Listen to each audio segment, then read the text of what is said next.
معزومة وحابة تاخدي معك حلو رمضاني زاكي وشكله رهيب تبيضي وجهك فيه والكل يسألك عن طريقته. جبتلك اليوم فكرة بسبوسة سهلة بتجهز معك بدقايق، محشية بالقشطة، كريمية ودايبة ذوبان.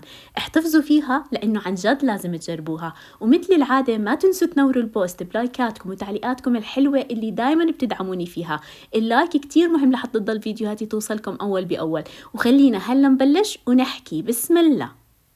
أول شي رح نحتاج لباكيت بسكوت سادة، رح نطحنه بمحضرة الطعام لحتى ينطحن عندي كتير ناعم. أنا هون استخدمت البسكوت العادي، فيكم تستخدموا أي بسكوت متوفر عندكم، وزنه تقريبا 150 جرام. ومن بعد هيك رح أنزل بنص كوب من الزبدة المذابة، رح أرجع أخلطهم مع بعض لحتى البسكوت يشرب كامل كمية الزبدة. ومن بعدها رح أبلش أوزعهم بصحون الزبادي. طبعا فيكم تستخدموا أي صحون أنتم متوفرة عندكم، أو قالب تشيز كيك، قالب بايركس، وفيكم كمان تعملوها بأي صينية حسب أنتم كيف حابين تقدموا هالتحلية. رح أرص البسكوت بالزبادي كتير منيح لحتى تكون عندي طبقة أولى وهي عبارة عن طبقة من البسكوت. ومن بعد هيك رح نبلش بتحضير الطبقة الثانية. الطبقة الثانية عندي كتير بسيطة، علبتين من القشطة بخلطهم مع بعض كتير منيح لحتى يصير عندي القوام ناعم وكريمي. ومن بعدها ببلش أوزعهم باستخدام قمع من الأقماع الحلواني، وببلش أفرد طبقة القشطة كطبقة تانية فوق طبقة البسكوت. بوزعها كتير منيح لحتى تغطي عندي كل الجوانب. ومن بعد هيك بتركها على جنب لحتى نحضر البسبوسة.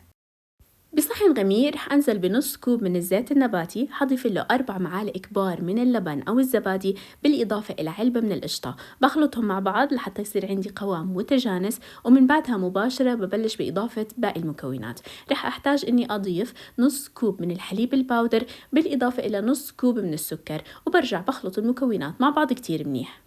ومن بعد ما أضفت الحليب الباودر قلبت المكونات لحتى صار عندي قوام متجانس. وآخر شي بنزل بمعلقة من الفانيلا، بالإضافة إلى ربع كوب من المي. بقلب المكونات وبيضل عندي إضافة السميد. رح أحتاج إني أضيف كوب من السميد الخشن، بالإضافة إلى معلقة كبيرة من البيكنج باودر. بقلب المكونات بدون ما أبالغ بالتحريك كتير، وهيك بيكون خليط البسبوسة صار جاهز عندي.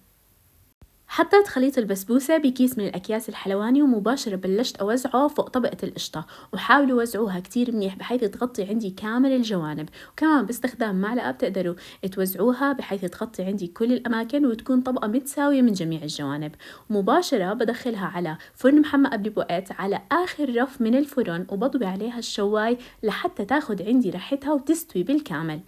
مباشرة طلعوها من الفرن، سقوها بالقطر، فيكم كمان تسقوها بالحليب المحلى المكثف حسب المتوفر عندكم وكيف انتم بتحبوا. وكمان بدل طبقة القشطة ممكن تعملوها بطبقة من المهلبية، كمان بتطلع طعمتها كتير طيبة. جربوها وادعولي، بسعدني كتير تشاركوني تجاربكم. مثل العادة ما تنسوني من دعمكم بلايكاتكم وتعليقاتكم الحلوة اللي دايما بتنوروني فيها. وهلأ بقدر أحكي لكم صحتين وألف عافية عقلوبكم.